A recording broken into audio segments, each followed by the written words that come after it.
మల్లంపల్లి చంద్రశేఖరరావు. ఈ పేరు చెబితే ఎవరికీ తెలియదు కానీ చంద్రమోహన్ అంటే మాత్రం 90s కిడ్స్ వరకు తెలియని వారుండరు. సినిమా స్వర్ణయుగపు మేలి గురుతు ఆయన కృష్ణా జిల్లాకు చెందిన పమిడిముక్కల గ్రామంలో 1942 మే 23న మల్లంపల్లి వీరభద్ర శాస్త్రి, శాంభవి దంపతులకు జన్మించారు చంద్రమోహన్ గారు. తెలుగు సినిమా రంగంలో ఎన్నో విలక్షణమైన పాత్రలు పోషించిన నటుడు. కథానాయకుడిగా 175కు పైగా సినిమాలు చేసిన చంద్రమోహన్ మొత్తం 932 సినిమాల్లో నటించాడు. 1966లో వచ్చిన రంగుల చిత్రంతో హీరోగా అరంగేట్రం చేసిన చంద్రమోహన్ రంగుల రాట్నంలో చేసిన నటనకు ఎన్నో ప్రశంసలు అందుకున్నారు. ఆ తరువాత తనదైన శైలిలో నటిస్తూ చిత్ర పరిశ్రమలో తనకంటూ ఒక ప్రత్యేక స్థానాన్ని ఏర్పరచుకున్న అద్భుత నటుడు చంద్రమోహన్. గాన గాంధర్వుడు ఎస్పి బాలసుబ్రహ్మణ్యం అయితే చంద్రమోహన్ కి పాటలు పాడటం అంటే ఎంతో సంతోషంగా ఉంటుంది అని చెప్పారు ఒక సందర్భంలో. కళా తపస్వి కె విశ్వనాథ్ దర్శకత్వంలో చంద్రమోహన్ నటించిన సీతా మహాలక్ష్మి, సిరిసిరిమువా సినిమాలు చంద్రమోహన్ కు మంచి పేరు తెచ్చిపెట్టాయి. దిగ్గజ దర్శకుడు కె విశ్వనాథ్ కి చంద్రమోహన్ కి సినిమా బంధమే కాదు, రియల్ లైఫ్ లోనూ వీళ్లు బంధువులే. కె విశ్వనాథ్ కు చంద్రమోహన్ కజిన్ అవుతారు. అలాగే దివంగత గాయకుడు ఎస్పి బాలసుబ్రహ్మణ్యం కూడా చంద్రమోహన్ కు కజిన్ అవుతారు. ఈ ముగ్గురు దిగ్గజాలు ఇప్పుడు ఈ లోకాన్ని విడిచి వెళ్లారు. విశ్వనాథ్ చనిపోయిన సమయంలో చంద్రమోహన్ తన అనుబంధం గురించి తెలిపారు. సినిమా బంధం కంటే మా ఇద్దరి మధ్య కుటుంబ పరంగా బాంధవ్యం ఎక్కువ అని ఓ సందర్భంలో చెప్పుకొచ్చారు చంద్రమోహన్ గారు. కె విశ్వనాథ్ కు నేను చాలా దగ్గరవాడిని, అందుకనే చెన్నైలో మేమిద్దరం ఒకే చోట స్థలాలు కొనుక్కున్నాం, పక్కపక్కనే ఇళ్లు కట్టుకున్నాం, దాదాపు 25 సంవత్సరాలు పక్కపక్కనే ఉన్నామని చంద్రమోహన్ తెలిపారు. అలాగే ఎస్పి బాలసుబ్రహ్మణ్యం చంద్రమోహన్ కు తమ్ముడవుతారు. కె విశ్వనాథ్ అన్నయ్య అయితే బాలు తమ్ముడవుతాడు. అసలు వీళ్ల బంధుత్వం ఎలాంటిది అంటే చంద్రమోహన్ బావమరిది చెల్లిని ఎస్పి బాలసుబ్రహ్మణ్యం అన్నయ్య వివాహం చేసుకున్నారు. అలా వీరిద్దరి మధ్య అన్నదమ్ముల అనుబంధం ఏర్పడింది. ఇక మరొక వైపు చంద్రమోహన్ కి కె విశ్వనాథ్ తో బంధుత్వం ఎలా ఏర్పడిందంటే తన పెద్దనాన్న కుమారుడే కె విశ్వనాథ్. కె విశ్వనాథ్ చనిపోయినప్పుడు ఆయన పార్థివ దేహం వద్ద బోరున విలపిస్తూ ఈ విషయాన్ని వెల్లడించారు. తన పెద్దనాన్న రెండవ భార్య కొడుకు కె విశ్వనాథ్. చంద్రమోహన్ తల్లి కె విశ్వనాథ్ తండ్రి మొదటి భార్య అక్కా చెల్లెలు కావటం వల్ల వీరిద్దరి మధ్య అన్నదమ్ముల అనుబంధం ఏర్పడింది. చంద్రమోహన్ గారు అలనాటి అందాల తార శ్రీదేవికి తొలి హీరోగా క్రెడిట్ కొట్టేశాడు. అందాల మల్లిగా శ్రీదేవి, అమాయకుడైన చంద్రంగా చంద్రమోహన్, పల్లెటూరి పోకిరిగా మోహన్ బాబు ఈ సినిమాలో కనిపించారు. కె రాఘవేంద్రరావు దర్శకత్వంలో వచ్చిన ఈ సినిమా ఇప్పటికీ చాలా మందికి ఫేవరెట్ కూడా. వందల సినిమాల్లో నటించిన ఆయన చివరి కాలంలో ఒక సామాన్యమైన జీవితాన్ని గడిపారు. ఆయన ఒక ఇంటర్వ్యూలో మాట్లాడుతూ సంపాదించిన దానికంటే నేను పోగొట్టుకున్నదే ఎక్కువగా ఉందని ఎంతో బాధగా చెప్పారు. దానికి కారణం చంద్రమోహన్ సంపాదించిన దానితో స్థలాలను, ఆస్తులను కొన్నారు. కానీ మళ్లీ వాటిని చూసుకోవడానికి ఎవరూ లేరు అంటూ వాటిని అమ్మేయటం జరిగింది. అప్పట్లోనే నగర శివారులో 35 ఎకరాల భూమిని కొన్నా. మద్రాసులో 15 ఎకరాల ల్యాండ్ ఉండేది. శోభన్ బాబు వద్దంటున్నా వినిపించుకోకుండా ఆ ల్యాండ్ అమ్మేశాను. ఆర్థిక అవసరాలు ఏవీ లేకపోయినా వాటిని చూసుకునేందుకు ఎవరూ లేకపోవడంతో అమ్మేయాల్సి వచ్చింది. దాని గురించి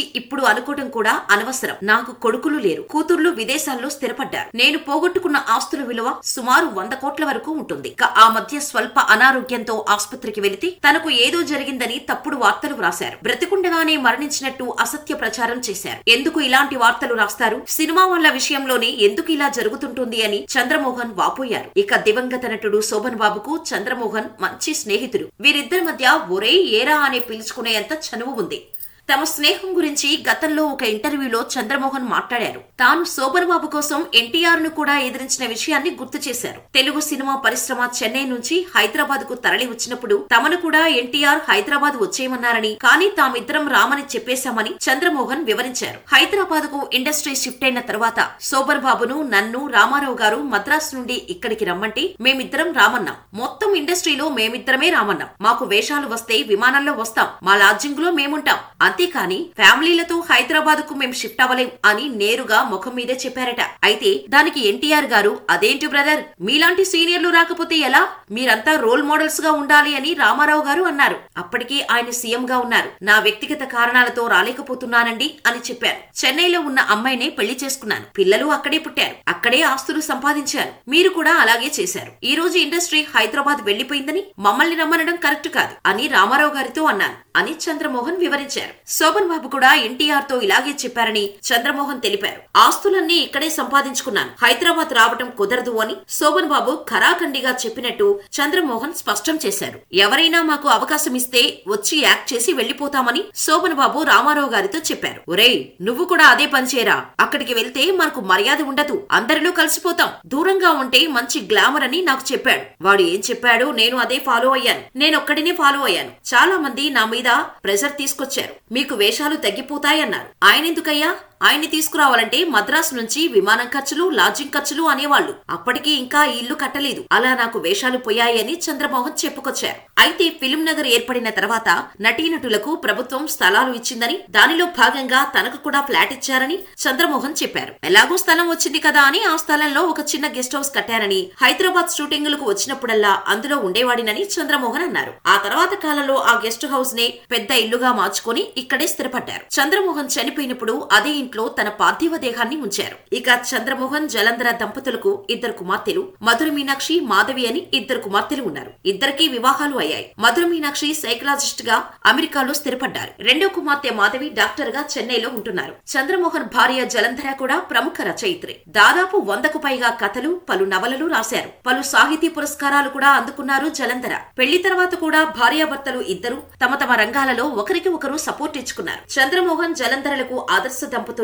జీవిత సాఫల్య పురస్కారం కూడా అందుకున్నారు. ఈమె BA ఎకనామిక్స్ కూడా చదువుకున్నారు. ఇదండి చంద్రమోహన్ గారి పర్సనల్ లైఫ్ ఇన్ఫర్మేషన్. మరిన్ని ఇలాంటి ఇంట్రెస్టింగ్ మూవీ ఫ్యాక్ట్స్ కోసం మన ఛానల్ ని సబ్స్క్రైబ్ చేసుకుని బెల్ ఐకాన్ కొట్టేయండి.